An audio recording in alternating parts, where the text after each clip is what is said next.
Zum, zum, zum, zum, zum, zum, zum.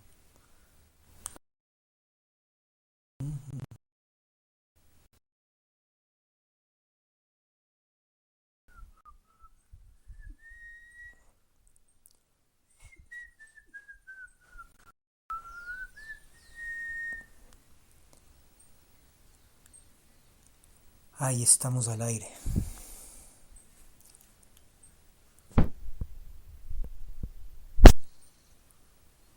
Día viernes 17 de febrero del año 2023.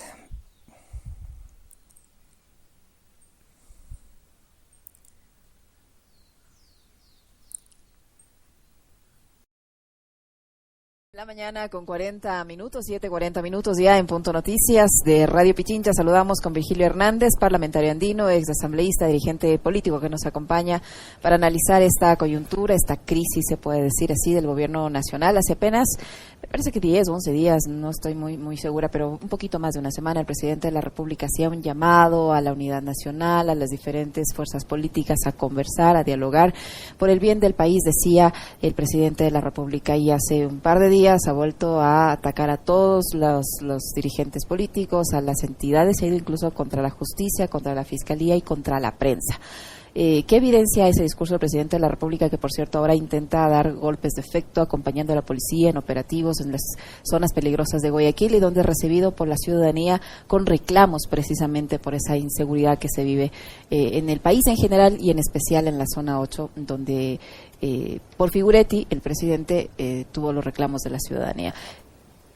¿Cómo analizar esta situación para que atraviese el gobierno nacional y hasta qué punto estos golpes de efecto le pueden dar algún tipo de resultado? Gobernando con Muy buenos días, siempre un gusto poder estar con ustedes. Bienvenido. Por eso el 87% de ecuatorianos no le creemos al presidente Guillermo Lasso, porque su opinión cambia, ahora se ha demorado mucho. Esa es una falsedad.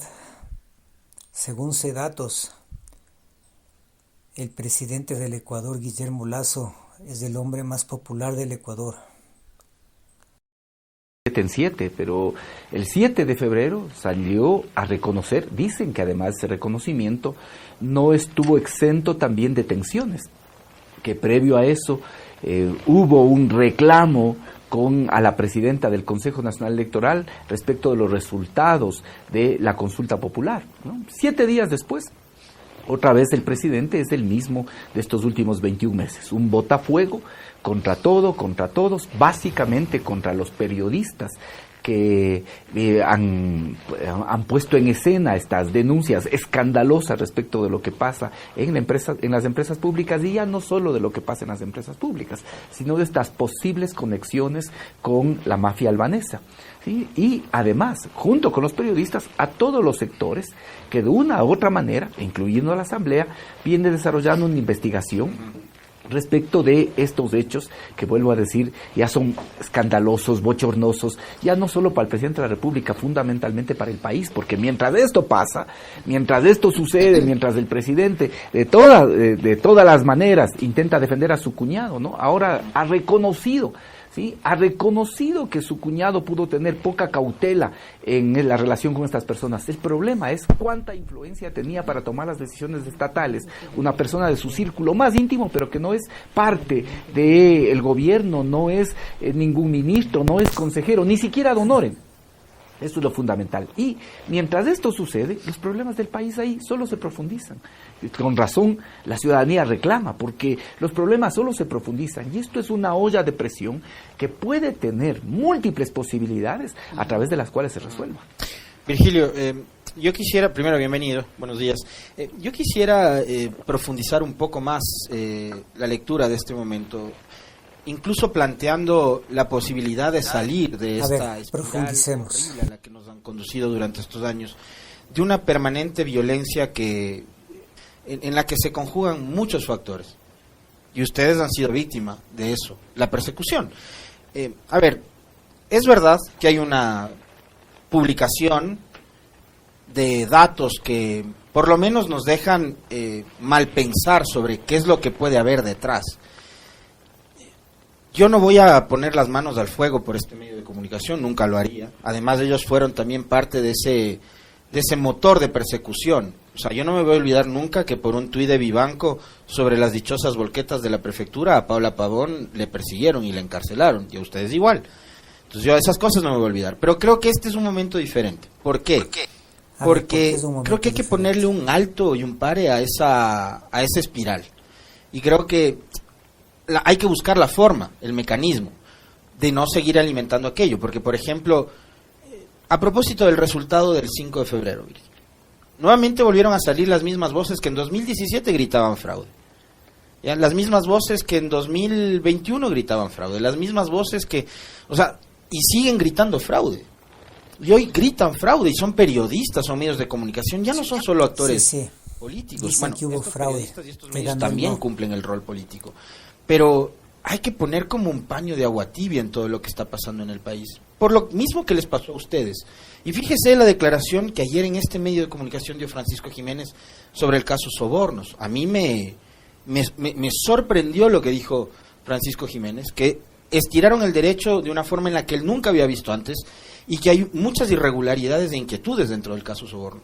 Entonces, sobre el tema de acusar de que es un narcogobierno, como lo hizo Lasso, y ayer otra de las cosas interesantes que dijo Jiménez, es que la declaración del presidente de acusar al movimiento indígena durante las protestas de junio de que estuvo financiado por el narcotráfico fue irresponsable.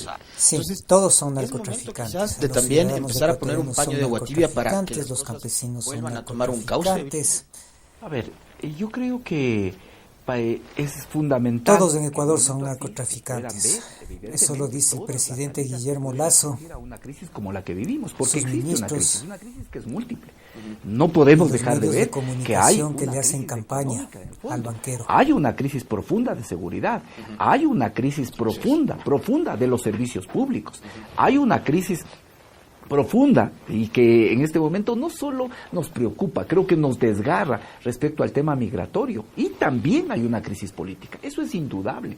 Hay una crisis política porque hay un gobierno al que no le cree el 87% de ecuatorianos, al que no le apoya el 85% de ecuatorianos. Hay una crisis política porque el gobierno no tiene resortes con los que pueda moverse en la Asamblea Nacional. Hay una crisis política porque el gobierno en las elecciones pasadas no gana una sola de las prefecturas y creo que no gana ninguna alcaldía. Seguramente seguirá teniendo alguna presencia a nivel de lista, política. Pero no gana la representación ni de ciudades ni de provincias. Hay una crisis profunda porque el gobierno ensaya una consulta popular como un mecanismo de salvación, como una boya, y sin embargo fracasa. Hay una crisis profunda. ¿Sí? Ahora, ¿cuáles son las salidas para esa crisis? Sí, hay que analizar con mucha profundidad. Y no hay que descartar, ¿sí?, que la primera salida, o que una de las salidas que puede existir, es que el gobierno se mantenga, y mucho cuidado con lo que voy a decir, a sangre y fuego. Es decir, también hay, frente a una situación como la que vivimos, puede haber una respuesta reaccionaria y una respuesta en la que el gobierno busque mantenerse a como dé lugar. Un escenario similar al que, por ejemplo, ocurre en Perú. Un escenario similar al que en este momento existe en Perú, efectivamente. Un gobierno en el que busca sostener...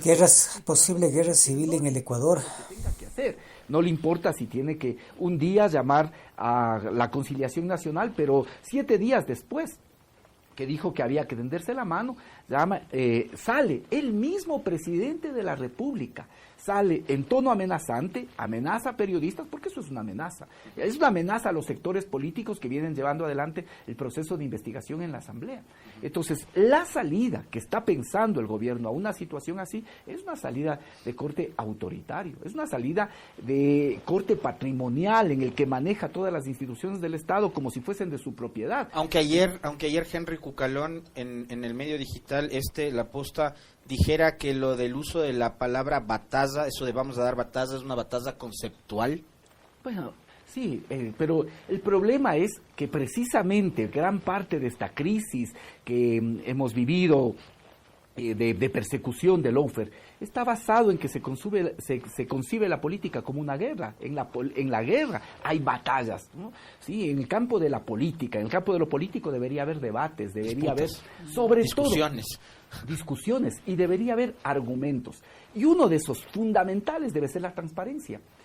Es increíble por qué el gobierno se gasta una cadena televisiva para contestar a periodistas, para contestar lo que pero está no va en a la opinión asamblea pública. donde podría haber ido y aclarado todo también. Exactamente. ¿Por qué no va? ¿Por qué además no permite que sus ministros vayan? Sí, no fue a la asamblea. Guillermo Lasso no fue a la asamblea. El superintendente de compañías, que ahí hay muchas cosas que decir respecto de cómo se conformaban empresas, en qué tiempo se conformaban esas empresas y las conexiones precisamente con esto que se menciona, la mafia albanesa. ¿Por qué se entrega como reservado? ¿Por qué se entrega como el SRI se niega a ir si no es reservado?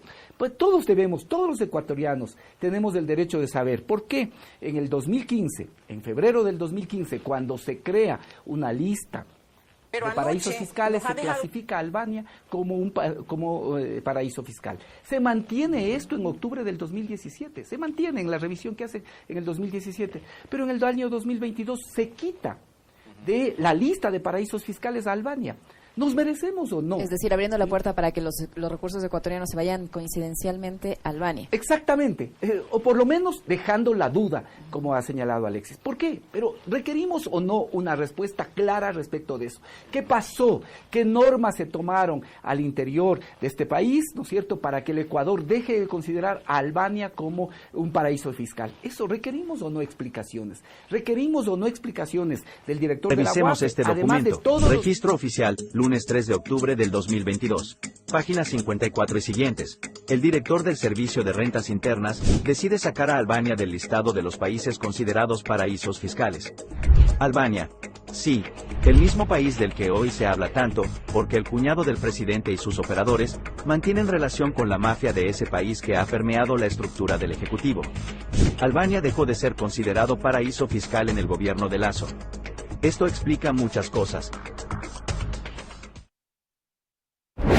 Pero anoche nos ha dejado un gran vacío el presidente, porque dice que los jueces son enemigos del pueblo, que la fiscalía también se ha convertido en enemigo del pueblo, que son, por supuesto, la posta y algunos medios de comunicación, y la libertad de expresión también se está convirtiendo en enemigo del pueblo, al parecer.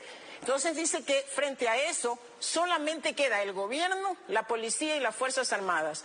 Hay una pregunta que plantearle al presidente, hay algunas preguntas que plantearle al presidente después de sus expresiones de anoche. El presidente dice: he llegado a mi límite de la paciencia. ¿Qué significa eso, presidente? ¿Cuál es ese límite de la libertad de expresión que usted está determinando?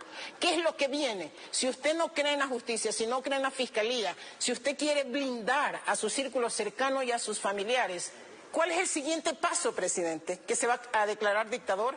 Porque la posición de anoche del presidente, más allá de arrogante, fue una posición dictatorial.